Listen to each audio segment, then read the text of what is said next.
5:02. Not bad. Yeah, we are live now. That's awesome. Got Hello. a really beautiful backdrop, Doreen. I love it. Hi, Sarah. Happy birthday, Sarah. Woo! Happy birthday. Happy Thank birthday you. to you.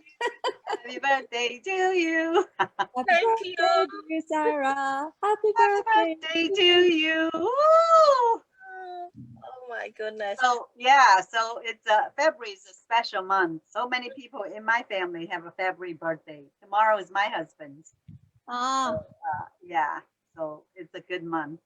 that is a great month. Yeah, well, welcome everyone. If you have not noticed, we have been singing happy birthday to Sarah, my co-host, my friend, and today is her day. We're not going to ask her how young she is, but we're just going to want to wish her a happy birthday. Thank you so much, Lee. I had a great day already. It just, you know, friend and family from all over, Oh, that's everywhere. great. So Yeah. I enjoy corresponding through Facebook, through email, through LinkedIn and text. Oh, it's a lot of fun. That's awesome. So welcome Doreen, and Doreen has come to us from Mexico. Yes. Well, Yes, thank you so much for joining us. it's We fun to love be you. here. We love the background. It's beautiful. So, so today is February 8th, and we are still sticking with the theme of love. And today, Doreen's gonna share with us about her love of traveling and her love of helping the expats that are traveling. So I Mm. just put a little bit of snippet of your information into the website, into our group. So like every day, we're gonna start off. I know we started a few minutes late because a little bit of a technical problem, but we're gonna start off with Sarah introducing herself, and I'm gonna follow up with her, and then we're gonna get to Doreen and ask her about everything that she want to share with us. Of course. Yes, I'm going to kick off our show. Hello Yes. again. Just want to go quickly so that we can give plenty of time for our guests. My name is Sarah M. I grew up in Cambodia.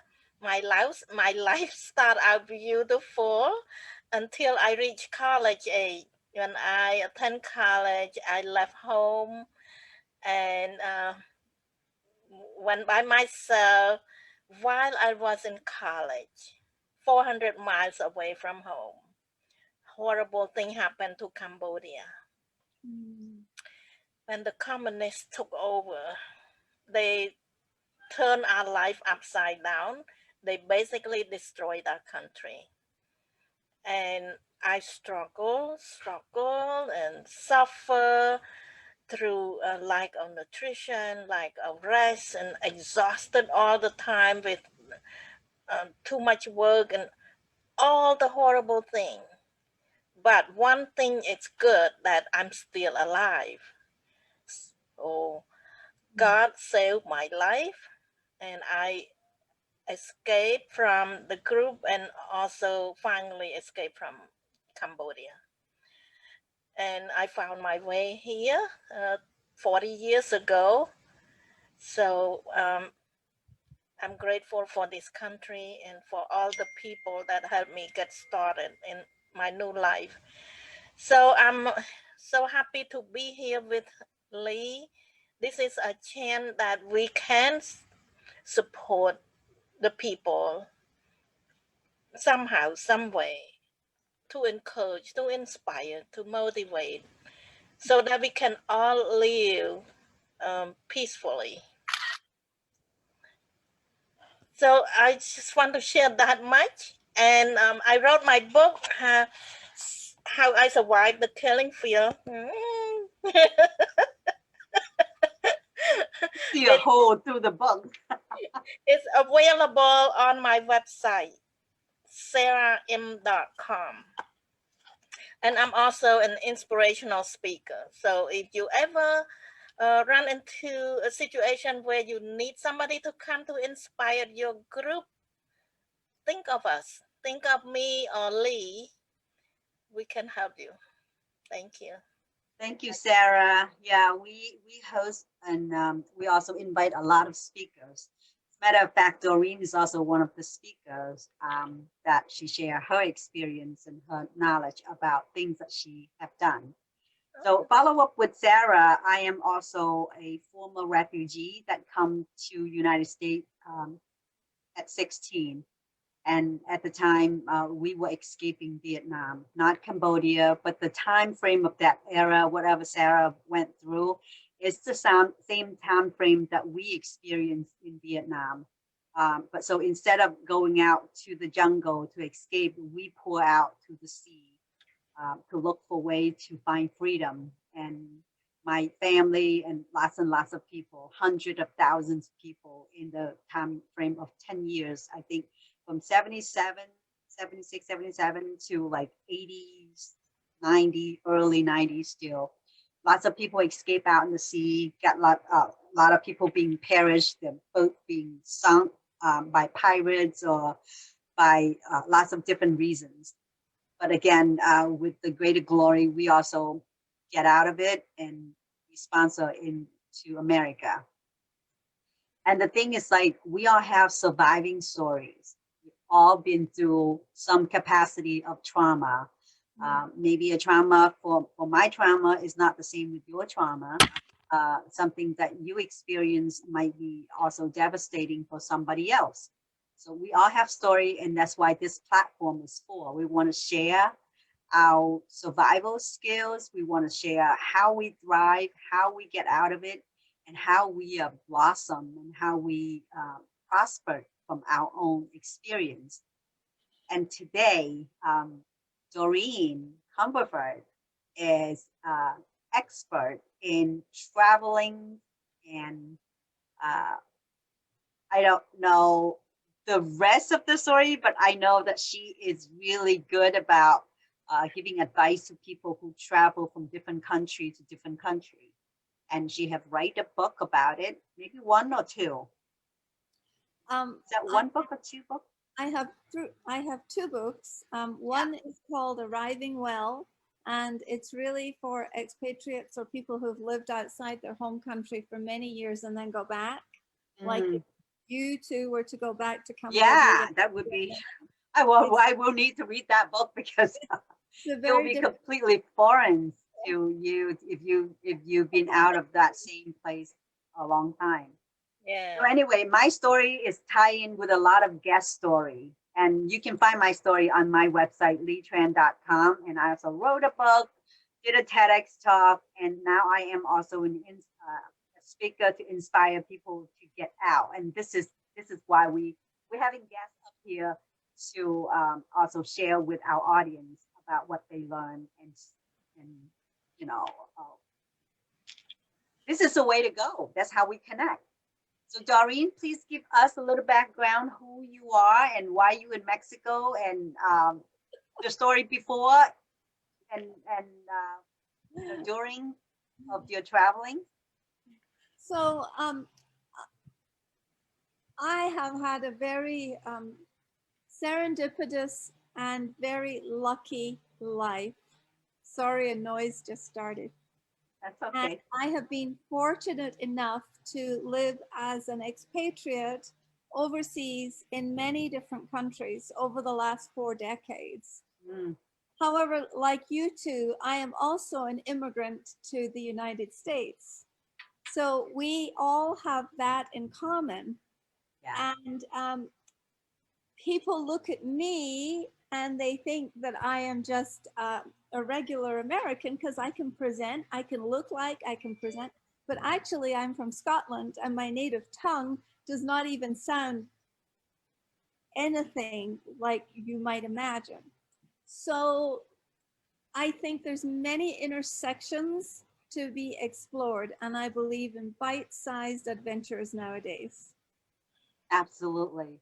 There's so many points. I mean, you don't know the people that you met, what kind of background they're coming from, right? I mean, have I not know you because we share a couple networking group together. I would not ever guess because you don't reveal your accent until you see a fellow countryman.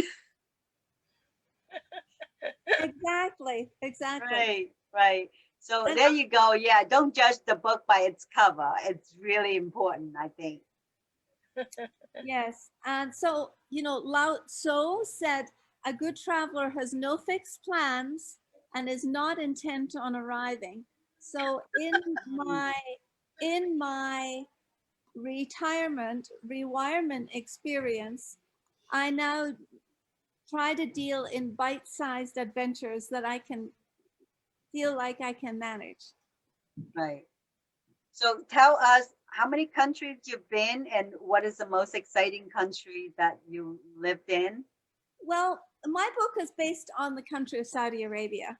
Mm, I've lived in 9 different countries, mm, and I was in Saudi Arabia for the longest. I was there for 15 years, and wow. went as a what we used to call the trailing spouse or the accompanying partner or the corporate wife, any of those terms. And the first 5 years was a huge adjustment. I did not really love it at all. And I was Mm, surprised because I'd loved everywhere else I'd ever lived. The second 5 years, we had 9/11, the Iraq War, um, lots and lots of terrorism, local domestic terrorism, many, many problems. mm, Um, but I grew to love the country and the people. I grew to understand the background and the history better. So the last 5 years, I fell in love with the place. And I think that Saudi Arabia, like Cambodia and like Vietnam, which are, I'm sure, still ingrained in some part of your heart, right? mm. Um, all of these places leave an imprint in our hearts. And I believe that's partly because our senses take them in, you know, our Yeah, sound and our taste and the senses of just being in a country. And that actually changes the neural pathways in our brain, we've discovered, as does listening to a different language. Mm-hmm. that Yeah. is so true, though. Yeah, I can identify with that analogy because since I came to United States, I live in several states. I Yeah, move from one state to the next state, and they are yes, all completely different. yes, Yeah, yes, and yeah, I carry such a strong memory from each different state. yes, And it's also a different stage in your life, and you associate with the certain circumstances in that particular moment. And I think, yeah, for me, I think the profoundest, you will grow to know, to love the culture, the people, um, the food, the language more when you understand it. And when you understand the people, and those people will not become a number anymore, they become friends because you know their story.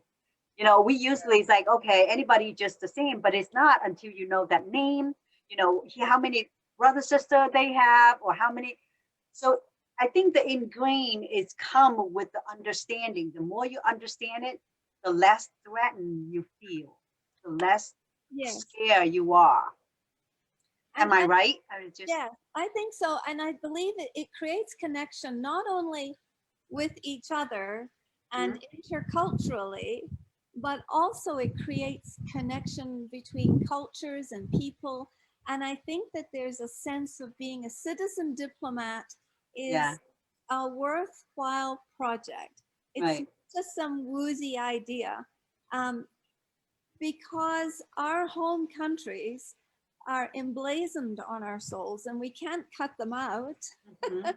So Right.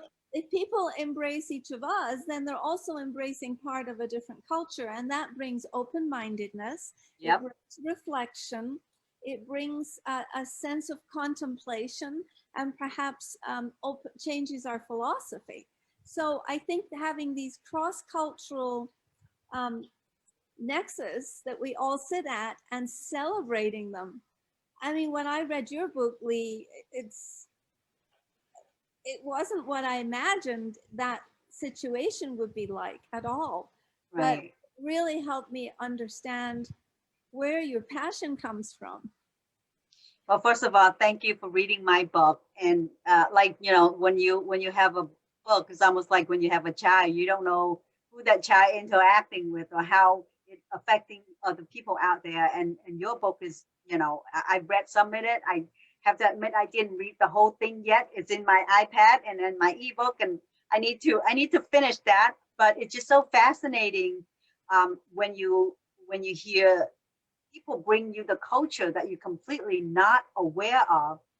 And how does it feel? I want to ask you when you go over there. So, um, is the feeling mutual that you scare of the people that you interact with and they scare of you too? And then slowly they embrace you and you embrace them? Um, well, the Middle East is a kind of a challenging place for women altogether in many Yeah. respects. And we're talking about, I went there 20 something years ago. So it was much different and it is changing. Mm, One of the reasons I wrote Life in the Camel Lane, Embrace Your Adventure, which is the mhm. title of the book, and I wish I had one here, so just imagine it, is because we had a great opportunity to go Right. to the Middle East, and we had a wonderful opportunity um, for my husband professionally, and so we took it. Now, we had one of the things I learned was to be a guest in someone else's country meant that I had to adopt. I didn't really want to adopt all their culture because I wasn't going to walk 10 steps behind my husband. I wasn't going to be covered all the time. Right. After 9/11, we did wear abayas, and I talk about that in the book. And I talk about how wearing the abaya and being, I almost became more visible while I wore an abaya with bright red hair at that time. And so it was a real growth experience. And I believe that these nexus of our lives, our intercultural transition points, are the things that change and can illuminate our lives forever. So it wasn't easy. There were lots of problems. There were Mm, lots of challenges. For the first 5 years, I felt very invisible. Well, mm, probably the first three, I felt invisible. And I was really having an identity crisis about who I am, right. what is mine to do in life. And actually, through that, I discovered that what is mine to do now is to talk and inspire and help women, especially women expats and women, Yeah. anybody who has lived interculturally, help them in those through those intercultural transitions. I think that's the most beautiful thing when you take your own experience and help the people who right behind you have the very same feeling that you had a little while ago.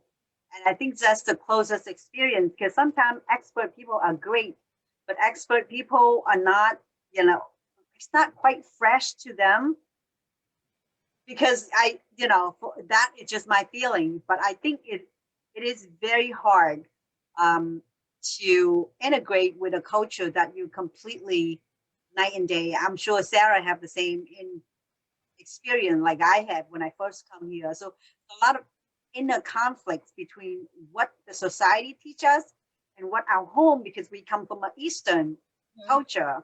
So it's very conflicting. And I do have a same identity crisis all the time. And I felt like I have to walk away from one of the two culture. So I choose to walk away from my culture so I can adopt the culture outside. It took Mm-hmm. me many years to say that no, I have to go back to re-embrace it. Yes. And at some point, our root is still our roots. Yeah. Can't Yeah, change it. right. Um, but And the beautiful thing is to integrate it. yes, I think that embracing it and loving it and respecting it becomes part of the healing. Right. And when we have this big identity crisis as an immigrant or as an individual or as an expatriate or as even a digital nomad, Hmm. um, it's important to heal your heart as you go along because you're going to take that with you everywhere you go. Absolutely. Yeah. Have Yeah. any questions, Sarah? Well, I want to inject about the conflict between cultures. Like in Asia, the woman supposed to be soft, gentle, and polite. So polite that she would not speak loud. You know, if you speak loud, you laugh loud out loud.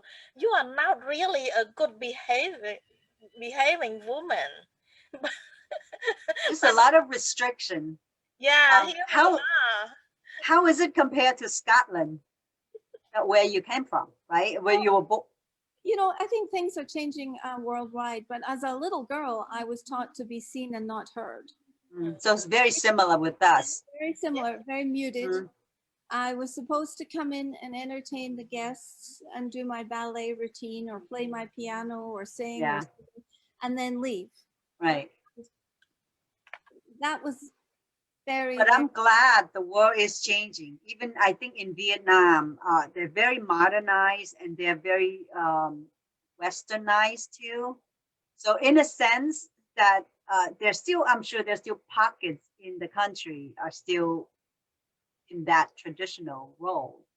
But I think many bigger cities still, start to adapting the idea of being a good parents is not, uh, you know, stop your kid from saying what they feel. Um, so what do you advise people if they want to like move to a different country for a few years? What type of trick or tip that you have for people who want to do that? Because more and more people are doing it now. absolutely. And I'm hanging out with a lot of digital nomads all over, actually on Clubhouse and in reality here in Mexico. Well, before you go on, explain to them what is a digital nomad. A digital nomad is someone who can work from anywhere and is actually assumed the nomadic lifestyle and travels from place to place. Now, nomads in the desert, the original Bedou is who I went to learn. We went out in the desert in Saudi Arabia and we would show up at a tent. And literally it was a tent and it was divided down the middle and the women's side was one side and the men and the children, there was the public side. But on the left-hand side, usually there was the cooking and the pots and everything. And we never made appointments and we didn't call ahead and we'd be out in the desert and we'd see a tent and we'd go stop. Well, those people were so curious about us and we were really curious about them. And so I say to everybody, stay curious. And they would run out, the kids would run outside, the goats would follow after them, and then they'd open their sheep pens and they'd show us all their sheep and they'd bring us in and they'd give us Arabic coffee, which is really cardamom seeds floating. And, Ralph Potts said, if in doubt, just walk until your day becomes interesting. And I Absolutely, that's beautiful. Move. If you are at all impelled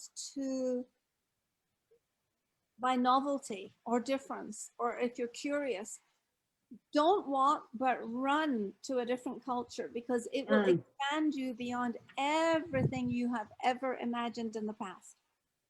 Yeah, I think there's a lot of missed opportunity now that if people are still staying, well, not during COVID time, but I'm saying that if you have not traveled, you got to travel to see the world because the world is your oyster. When you travel, you see different things. Now, do you have an interpreter or how do you, do you do a lot of body language? I do a lot of this. Yeah. Even here in Mexico, my Spanish is not very good. And this time here, I have not immersed myself and studied. The last time I was here, I was studying and I was listening and I was participating. This time, because of COVID, I haven't had the opportunity to engage with people. And so my Spanish is not so good, but I found that making pictures, I can communicate in most languages. Well, and now we have Google Translate. There's really yeah. to not communicate. And There's a will, there's a way, right? yeah. And you know, you just have to mumble forward. And I am a big proponent of this. Fail forward fast.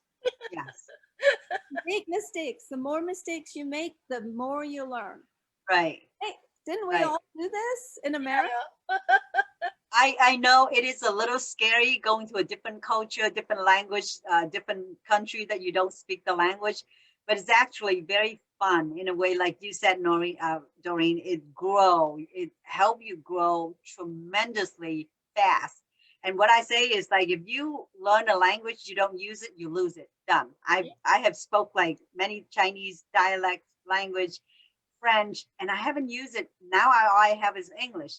So one day, if I plan to go back to learn my Chinese, I have to put myself in China or somewhere that is that language speaking. And it's nothing to make you learn faster than you immerse in that culture and that language. So I want to say that what you do is very brave but very fun, and I'm encouraging a lot of people to do it. It's Look at Doreen. She doesn't want to come back to the old normal, And we know that, Doreen, we know that you have another thing, just not traveling, but it's not the right time to talk. And we might have you come back in a couple months or whenever you're ready, Yeah. talking about Tell them. babysitting people's house sitting, not Well, babysitting. I'm sorry, house sitting, pet and house sitting. So pet and house in a different country. yes, the way that I'm able to be a digital nomad now, and I do have a home base in America. I have to say Mhm. that at this today I have a home base in America. I'm not there. I'm in Mexico. But pet and house sitting is something that almost everybody can do. If you love pets and you're a responsible person, you can pet or house sit. And so that's one of the ways we've been traveling the world. We've been to about 9 countries in the last 4 or 5 years, um, pet sitting. And that's been a tremendous amount of fun. And it's like a different iteration. It's a Yeah. different experience and a different iteration, again, of the cross-cultural lifestyle. Mhm.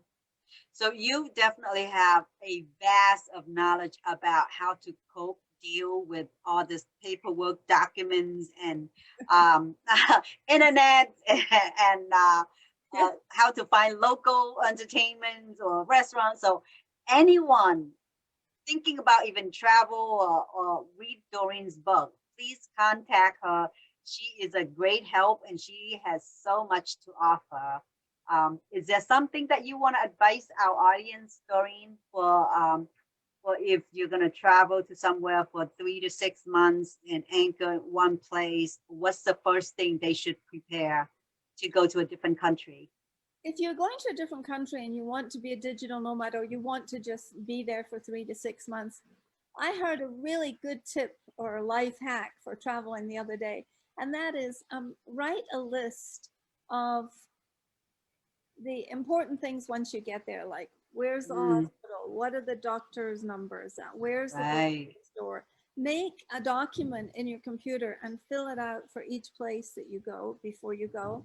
Mm, And how are you going to build community? One of the things that we enjoy doing is playing pickleball, and that's one of the things that brings us back to San Miguel and other places that we like to go, is the pickleball community, because we know that not only are we going to get great exercise, we're going to meet a whole new group of yeah. people, and we're going to be instant community.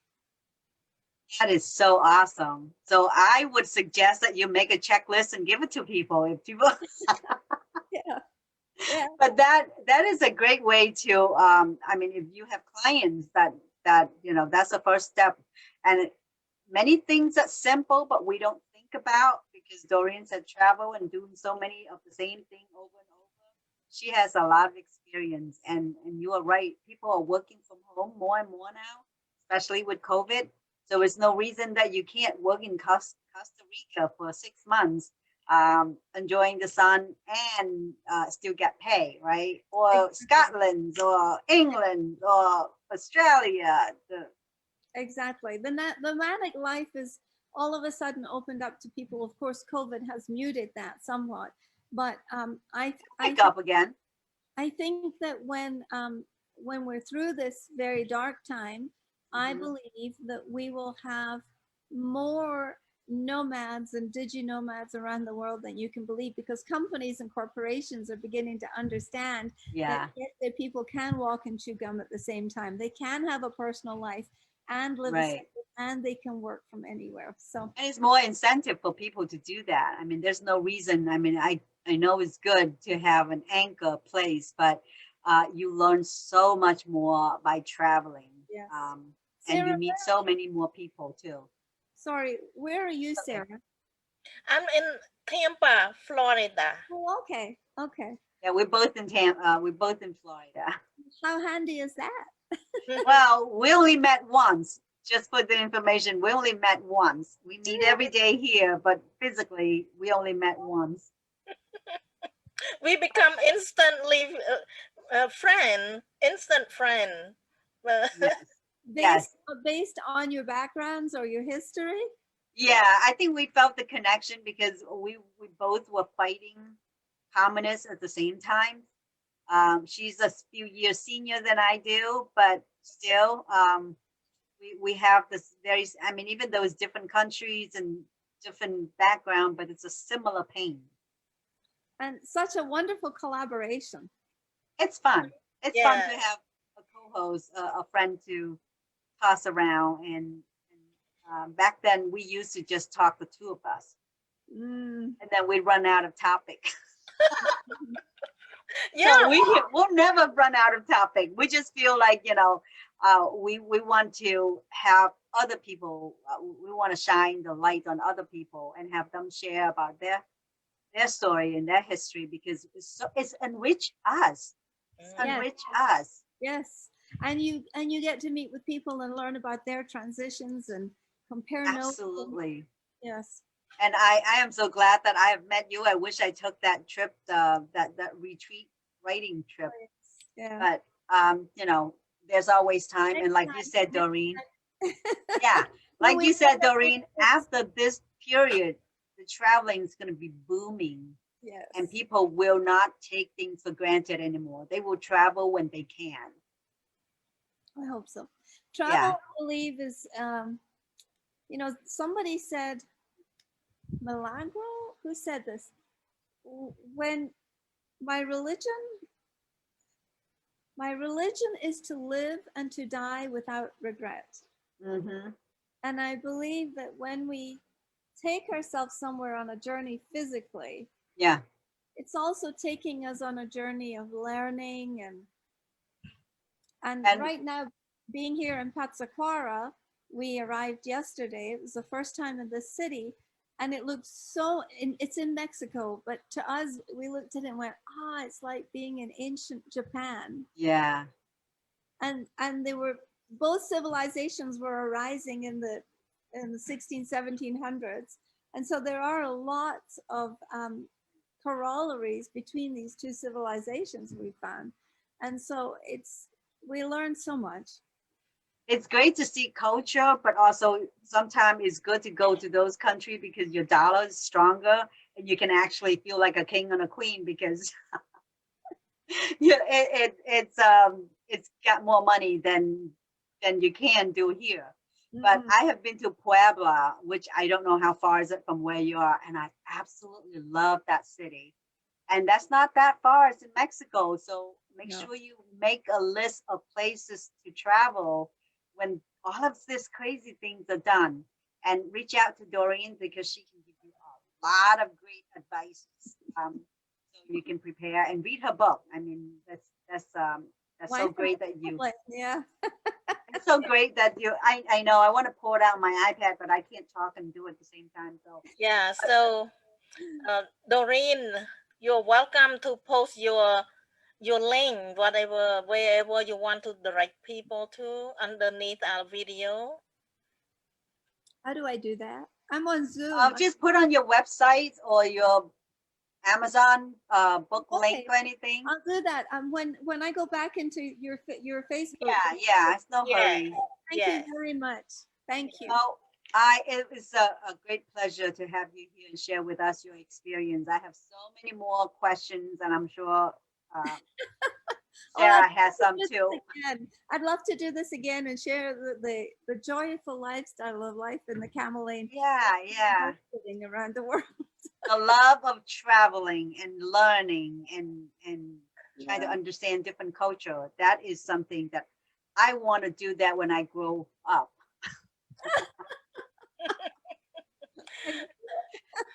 I Well, get it. thank you everyone for listening, and thank you, Doreen, and thanks, Sarah. It is a great Monday to open up our conversation about love of traveling, love of learning different culture, and I hope this conversation will inspire you.